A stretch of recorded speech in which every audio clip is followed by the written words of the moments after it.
अब से कुछ देर पहले आपके हमरा जो बिलाल भुट्टो जरदारी साहब ने प्रेस कॉन्फ्रेंस की, उसमें उन्होंने बताया है कि 100% इत्तेफाक हो गया है मौलाना फजल रहमान से इस मुसवदे पे, और वो चाह रहे हैं, उनकी ख्वाहिश है कि मौलाना खुद पेश करें असेंबली में। तो क्या मामला ऐसा ही है कि 100% इत्तेफाक हो गया है? आप हुकूमत को इस आईनी तरमीम पे सपोर्ट करने जा रहे हैं? देखिए, बात यह है कि हमने पीपल्स पार्टी और हमारे दरमियान में तय हुआ था कि हम मसवदा आपस में मिलकर बनाएंगे। और बिलावल हाउस कराची में जब हमारी मीटिंग हुई थी तो उसमें उस मसवदे को हमने फाइनल कर दिया था।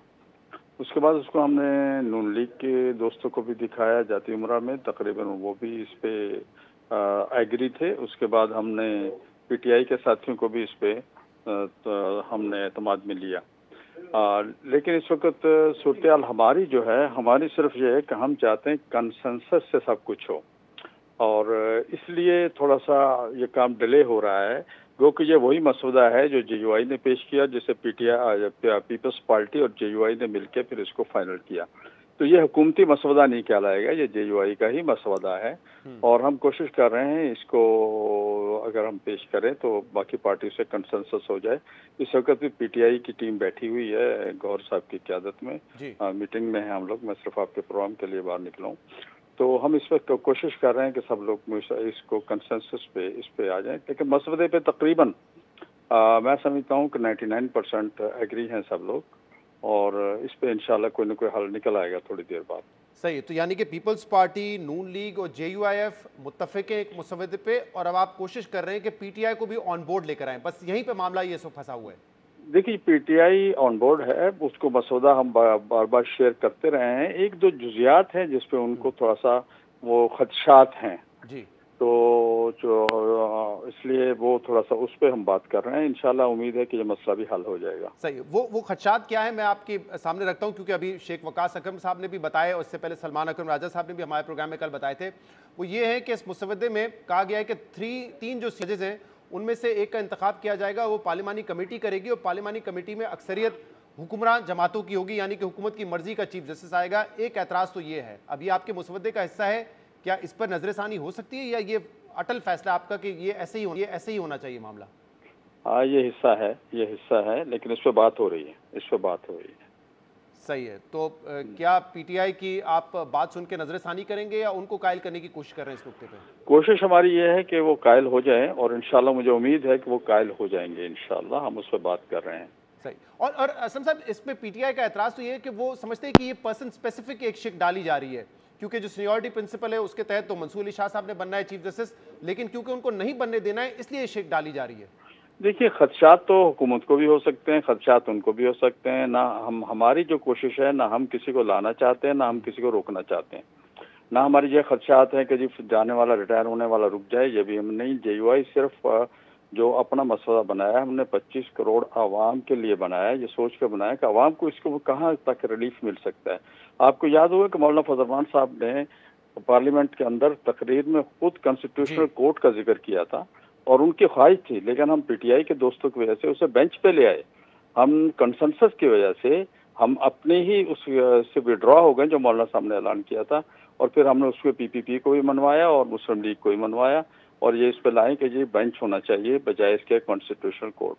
तो खदशात तो होते हैं, उनको दूर भी किया जाता है। जो मुख्तलिफ ख्याल लोग हैं, मुख्तलिफ जहन के लोग हैं, और इसमें भी असलम साहब कल हमने बात की तो सलमान साहब ने कहा कि ठीक है आईनी बेंच हो, लेकिन आईनी बेंच भी तश्कील हुकूमत देगी, यानी कि उनकी पास अक्सरियत है, तो वो अगर तश्कील देंगे जुडिशल कमीशन ऑफ पाकिस्तान के तहत, तो फिर उन्हीं की मर्जी के बेंचेस बन रहे होंगे।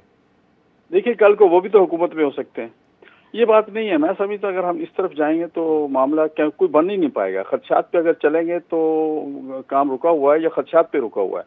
हकीकत जो हकायक है उस पर कहीं भी ब्रेक नहीं है, खदशात हैं। मैं समझता हूँ कि ये हो गया तो मेरे साथ ये ना हो जाए, और आप समझते हैं मेरे साथ हो गया तो ये ना हो जाए। ये खदशात हैं, हम समझते हैं, और असूली तौर पर मसले पे तकरीबन सारे ही मुतफिक हैं। सही, लेकिन आपको नहीं लगता कि अगर ये सीनियरिटी प्रिंसिपल तब्दील करके 3 जजेस वाला मामला सामने रखा जाएगा, तो हर मरतबा जब भी चीफ जस्टिस की तैनाती का वक्त आएगा तो ये मामला जो पाकिस्तान में पूरी सियासत है वो उसके इर्द गिर्द ही घूम रही होगी, और सियासत होती रहेगी इस पूरे मामले पर? देखिए, चीफ ऑफ आर्मी स्टाफ के लिए भी यही तरीकाकार है। आपके जब हाई कोर्ट्स के जजेस होते हैं उसमें भी यही तरीकाकार है। अब क्या एक जज सीनियर है, मैं किसी की तौहीन नहीं करना चाहता, सर मेरे मोहतरम हैं, हमारे जजेस हैं, क्या वो मेडिकल अनफिट है, लेकिन वो सीनियर है, उसको लाना है आपने। क्या उसकी कारकर्दगी जीरो है? आपको सीनियर है, आपने लाना है उसको, मुल्क के सबसे आला अदालत का हेड बनाना है। ये कई चीजें हैं ऐसे जिसपे हम बात कर रहे हैं। जब अगर यही तरीकाकार अगर हाई कोर्ट के लिए है तो दुरुस्त है, आप सुप्रीम कोर्ट में कहते हैं ठीक नहीं है। तो मैंने अर्ज किया कि ये खदशात हैं और हकायक नहीं है।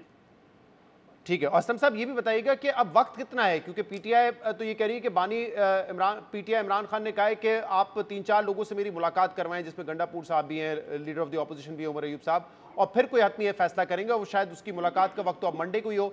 तो इतना टाइम है या ये आजकल में ही आपके ख्याल में जो कुछ है वो देखिए उन्होंने रिक्वेस्ट की थी जिसपे मौलाना फजमान साहब ने उन्हें टाइम लेके दिया था, जो उनका बहुत मिला है बानी पीटीआई से।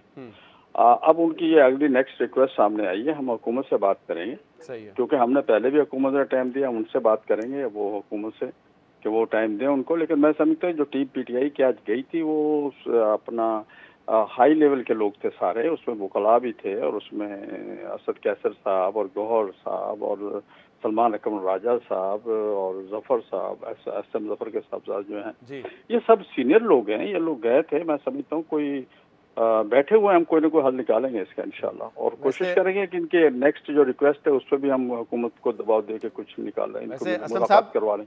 सोच तो आप भी ये रहे होंगे कि सियासत में हालात और मामलात कैसे बदलते हैं कि आज पाकिस्तान तहरीक इंसाफ को अपने चेयरमैन पीटीआई से मिलने के लिए फौजर रहमान साहब की सिफारिश की जरूरत पड़ी और वो मुलाकातें तय करवा रहे हैं।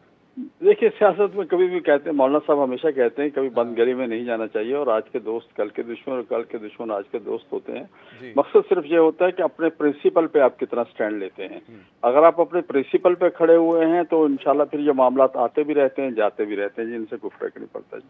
तो अच्छा असलम साहब, अब अगर पीटीआई का एक पोजीशन है वो नहीं मानते इस पर, तो फिर आप हुकूमत के साथ पीपल्स पार्टी के साथ जाके ये तरमीम पास करवा लेंगे? क्या फैसला है आपकी अपनी जमात का? मेरा ख्याल पीटीआई के दोस्त हमारे साथ तावन करेंगे और मसवदे की हद तक तो वो भी इस पे मैं समझता हूँ मुतमईन है।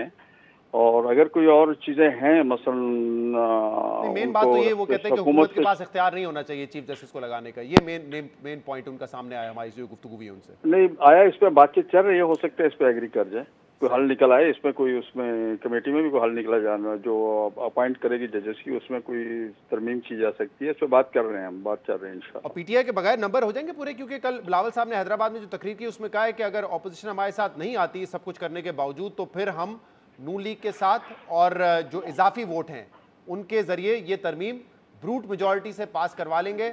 और वो कह रहे हैं, खुद कह रहे हैं एक मुतनाज़ा तरीका है लेकिन उससे हम पास करवा लेंगे। नहीं, मैं समझता हूँ अपोजिशन का नाम जब बराबर साहब लेते हैं तो हम उसमें शामिल होते हैं। हमारे बगैर तो उनके नंबर पूरे नहीं होते हैं। वो अपोजिशन के बगैर कैसे करेंगे? हम अपोजिशन नहीं है, हम अपोजिशन है जी। हमारे बगैर बराबर साहब नंबर कहाँ से पूरे करेंगे? वो कह रहे हैं कि इजाफी जो वोट है शायद इशारा उनका उस तरफ है, उन 39 अरकान की तरफ जो आज़ाद है। इलेक्शन कमीशन ने उनको नॉमिनेट नहीं किया, या फिर रिजर्व सीट्स के हवाले से कि इलेक्शन कमीशन अगर दे दे दोबारा रिजर्व सीट तो फिर पास हो जाएगी। मैं समझता हूँ ऐसा उनको अगर उन्होंने करना होता तो अब तक कर चुके होते हैं। ऐसा नहीं है, वो भी कंसेंसस चाहते हैं। उनको भी पता है कि इनमें अगर मुतनाज़ा तरमीम शामिल होगी तो फिर ये आइंदा कोई नई आने वाली हुकूमत उससे निकाल देगी, तो फिर ये तो कुछ मुतनाज़ा होती है। कल ऑपोजिशन को जो वार्निंग दी उस हवाले से आज कोई फजल रहमान साहब से गुफ्तगू हुई? किसने वार्निंग दी? बिलावल साहब ने जो कहा है कि अगर हमारे साथ नहीं आती ऑपोजिशन तो फिर हम ये नहीं ऐसी कोई बात नहीं, हम बैठे रहे। बिलावल साहब ने हमसे कोई ऐसी बात नहीं की। सही, कुछ चीजें जलसों में और होती हैं, आवाम में और होती हैं और मीटिंग्स में।